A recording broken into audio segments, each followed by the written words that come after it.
resisted each and every single usurper, each and every single dictator, whether his name was General Zia-ul-Haq or whether his name was General Musharraf.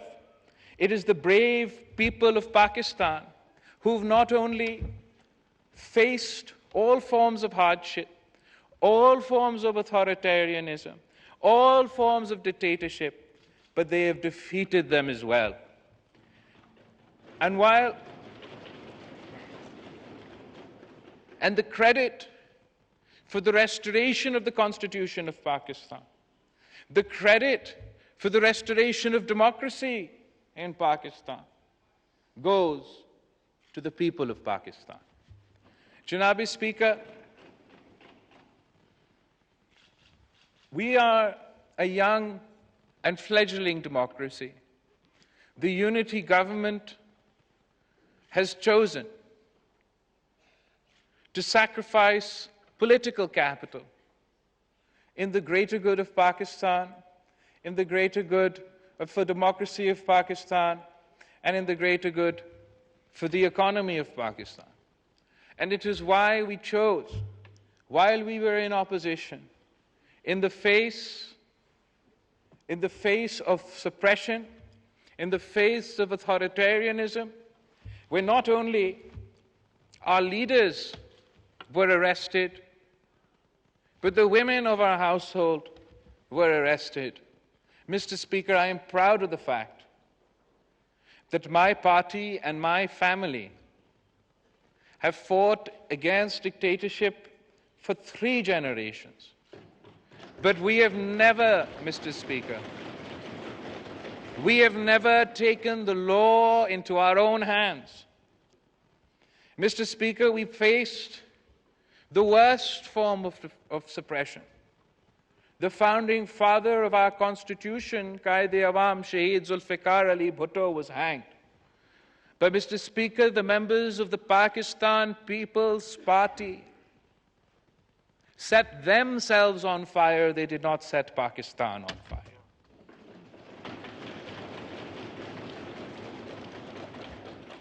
Mr. Speaker, when we lost Shaheed Mohtarma Benazir Bhutto, we did not just lose the leader of our country.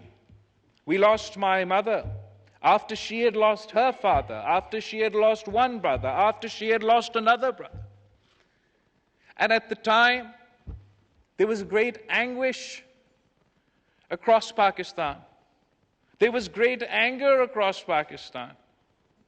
But even at the young age of 19, Mr. Speaker, I called on my supporters not to take revenge from an institution based on the actions of an individual. And, Mr. Speaker, the Pakistan People's Party's motto was that democracy is the best revenge.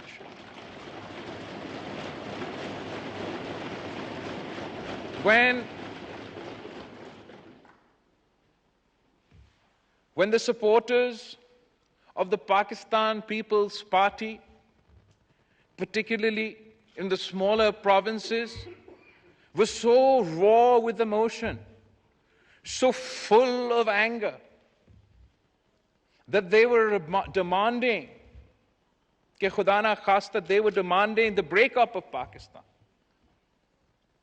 There were slogans that we do not want Pakistan. After burying my mother's body, Sadr Asif Zardari said, ke Pakistan khappe. We want Pakistan.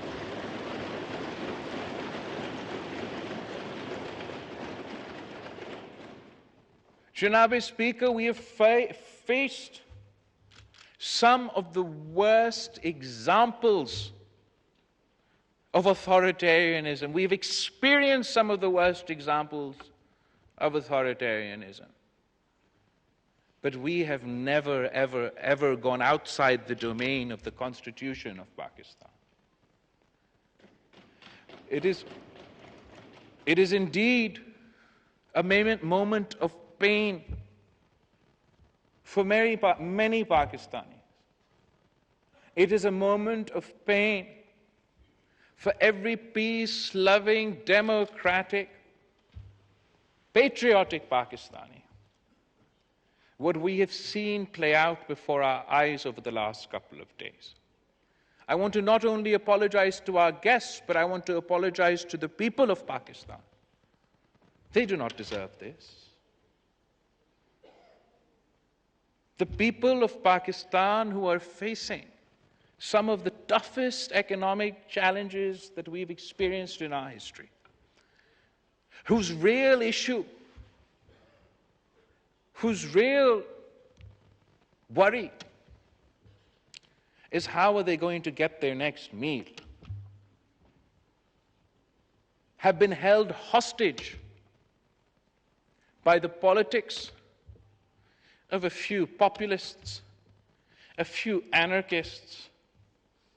And while the people of Pakistan have stood up to every dictator, and the people of Pakistan have experienced every military dictator and faced them head on, I have full faith in the people of Pakistan that they will face every fascist head on. They will face any so-called politician who resorts to violence. We are the maker of laws, Mr. Speaker. Whether I like it or not, the laws that are passed by this House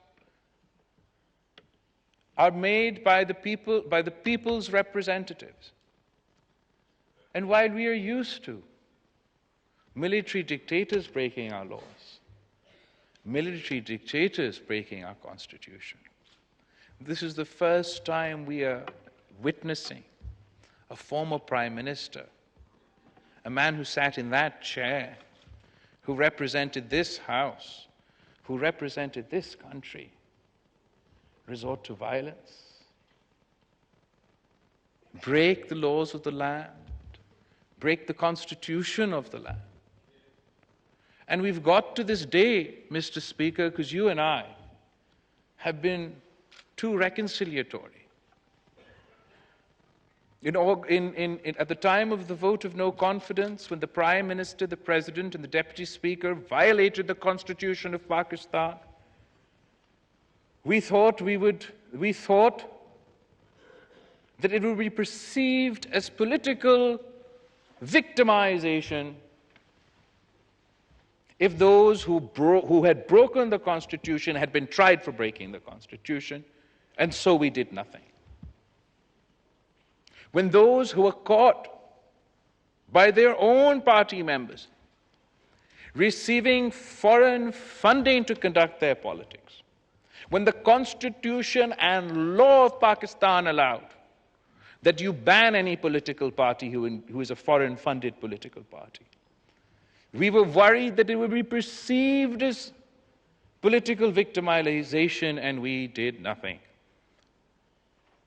When an individual resisted arrest and a few officers reached his house to present him with his arrest warrant, he turned the city of Lahore into a war zone. We did nothing, for we feared to be perceived as conducting political victimization. We have allowed every single red line to be broken one after another. We have given carte blanche to certain political parties to do as they like. Mr. Speaker, today our Constitution, our law, is not being challenged by any military dictator. Our Constitution, our law, is being challenged by a narrow populist, a fascist, a political party that has decided to take up arms against the state of Pakistan. And Mr. Speaker, I want to guarantee you and our guests standing before us here today that just as the Pakistan People's Party has resisted every single military dictator in our history, we will resist the populists of today. And just as the people of Pakistan have resisted every military dictator in our history, they will resist the populist authoritarian of today.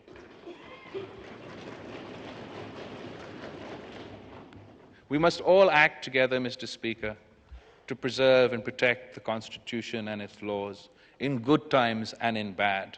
And we have full faith in you, in this House, in our Constitution, and in our people, that we shall overcome. I appreciate you, your office, the chairperson of the International Constitutional Committee, and all our esteemed guests here today. Pakistan Zindabad.